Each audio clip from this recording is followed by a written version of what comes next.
Guys, നമുക്ക് നടന്ന് സംസാരിച്ചാലോ? ഇൻട്രോവേർട്ടായ ഞാൻ ആദ്യമായി തുടങ്ങുന്ന ചാനലാണ് 2026 മിന്നിച്ചേക്കണെന്ന് വിചാരിച്ച്. അതിന് നിങ്ങൾ കൂടെ ഉണ്ടാവുമല്ലോ അല്ലേ? ഇൻട്രോവേർട്ട് ആണെങ്കിലും ഞാനൊരു മെഡിക്കൽ പ്രൊഫഷണൽ ആണ്. 2019 ഹോസ്പിറ്റലിലേക്ക് പഠിക്കുന്നത് മുതൽ ഇപ്പോ വർക്ക് ചെയ്യുന്നത് വരെ കാലുകുത്തിയ ഒരാളാണ് ഞാൻ.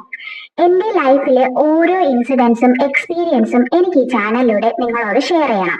അത് മാത്രമാണ് ഈ ചാനൽ കൊണ്ട് ഉദ്ദേശിക്കുന്നത്. എക്സ്പീരിയൻസ് എന്ന് വിചാരിക്കുമ്പോൾ നല്ല എക്സ്പീരിയൻസ് മാത്രമല്ല, വളരെ മോശം എക്സ്പീരിയൻസും ഓരോ മനുഷ്യരെ മനസ്സിലാക്കാൻ പറ്റിയ കുറേയേറെ വർഷങ്ങളുമാണ് എന്റെ മുന്നിലൂടെ കടന്നുപോയത്. അപ്പോ നിങ്ങളും അത് അറിഞ്ഞിരിക്കണം. കാരണം ഇതിൽ നിന്നും കുറെ പാഠങ്ങൾ നിങ്ങൾക്കും പഠിക്കാനുണ്ടാകും. പ്രത്യേകിച്ച് +2 കഴിഞ്ഞ് മെഡിക്കൽ എടുക്കുന്നവരും, മെഡിക്കൽ എടുത്ത് പഠിച്ചുകൊണ്ടിരിക്കുന്നവരും, മെഡിക്കലൊക്കെ കഴിഞ്ഞ് ജോലിക്ക് കയറിയവരും, വർക്ക് ചെയ്യുന്നവരും ഒക്കെ ഇത് കാണണമെന്നാണ് എന്റെ ഒരു ആഗ്രഹം. എന്റെ എക്സ്പീരിയൻസ് ഒക്കെ കേട്ടതിന് ശേഷം നിങ്ങളുടെ എക്സ്പീരിയൻസും ഷെയർ ചെയ്യണം കേട്ടോ. അപ്പൊ എങ്ങനാ, ഇഷ്ടായോ?